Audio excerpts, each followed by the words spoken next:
친구 셋이 있습니다. 촌동네에서 나고 자라 23년을 함께해온 친구들이랍니다. 유치원 초중교를 함께 다녔죠. 성적순으로 간 고등학교에서 친구 셋은 길지만 짧은 이별을 합니다. 그리고 성인이 되어 각자의 길을 갑니다.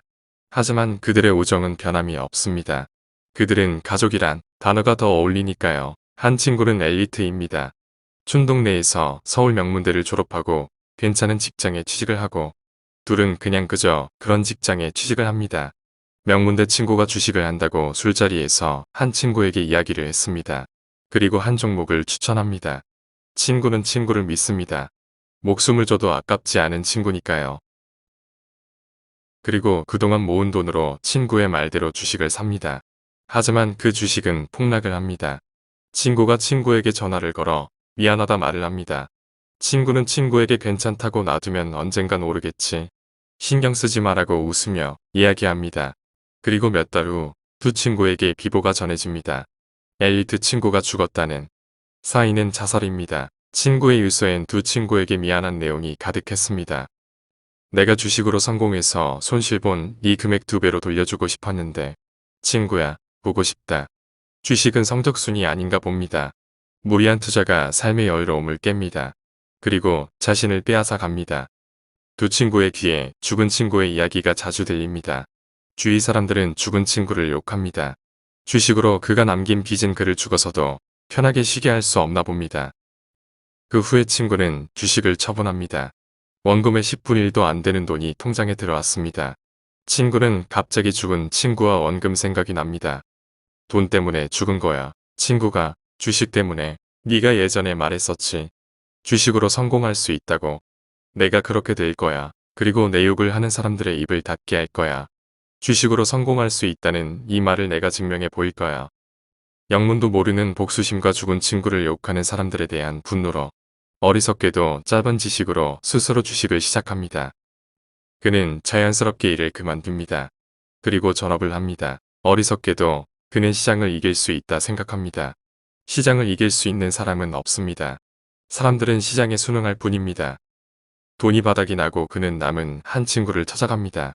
가족과도 같은 우정이 때론 무모함도 부르는 모양입니다.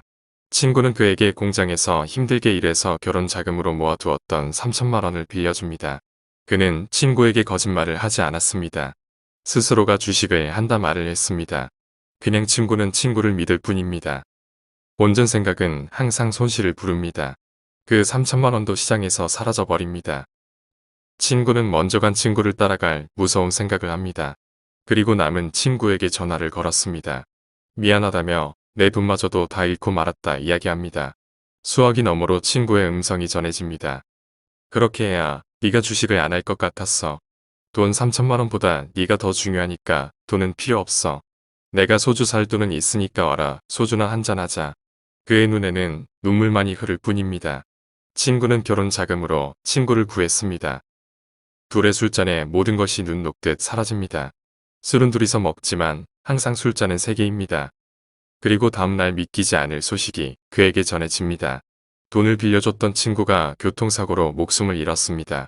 친구는 다시 결혼 자금을 모으기 위해 공장 일과 아침에 신문 배달을 같이 해왔던 것이었습니다. 전날의 술자리 후 아침에 신문 배달을 하는 과정에서 사고로 친구는 목숨을 잃었습니다. 결국 그 술자리가 친구와의 생전 마지막 만남이었습니다. 그는 알 수 없는 두려움과 공포에 휩싸입니다. 친구가 준 목숨을 버릴 수 없어 그는 속지 않은 마음으로 하루하루를 힘겹게 살아갑니다. 그리고 다시 주식을 시작합니다. 주식은 마약과도 같습니다. 그리고 도박과도 같습니다. 떠날 때를 아는 자만이 진정한 승리자가 됩니다. 하지만 이번엔 다른 결과가 찾아옵니다. 죽은 두 친구의 도움 덕인지 그는 자신만의 기법을 완성하게 됩니다. 그리고 그는 그동안에 잃었던 금액 이상의 돈을 얻게 됩니다. 그 돈을 죽은 두 친구의 집에 모두 가져다 줍니다. 그러고도 돈은 많이 남았습니다. 그리고 또 돈을 벌 수 있었습니다. 하지만 그것도 아주 잠시 일뿐이었습니다. 그의 기법은 돈을 가져다 주지만 친구를 줄 수는 없기 때문입니다. 결국 알 수 없는 외로운 감정과 자책감의 마음이 흔들리게 됩니다. 그리고 가지고 있던 모든 돈을 잃게 되었습니다. 아무리 좋은 기법이 있다 한들 마음을 다스릴 수 없는 자는 시장에서 살아남을 수 없습니다. 누군가가 그랬습니다. 친구는 거울과도 같다고. 저는 저를 볼 수 없습니다. 거울에 제가 비춰지지 않는 건 살아도 산 사람이 아니겠지요. 세상의 전부인 돈도 저를 찾아주지도 친구를 돌려주지도 않나 봅니다. 저는 희미한 사진을 자주 봅니다. 사진 속에선 우리 셋은 항상 웃고 있습니다. 셋이 있으면 언제나 웃음이 끊이지 않았던 것처럼 사진은 이제 아무것도 없는 나에게 편안함을 주는 유일함입니다. 저는 오늘도 혼자서 소주를 먹습니다. 하지만 소주잔은 항상 3개입니다. 이렇게 저는 모든 것을 잃었습니다.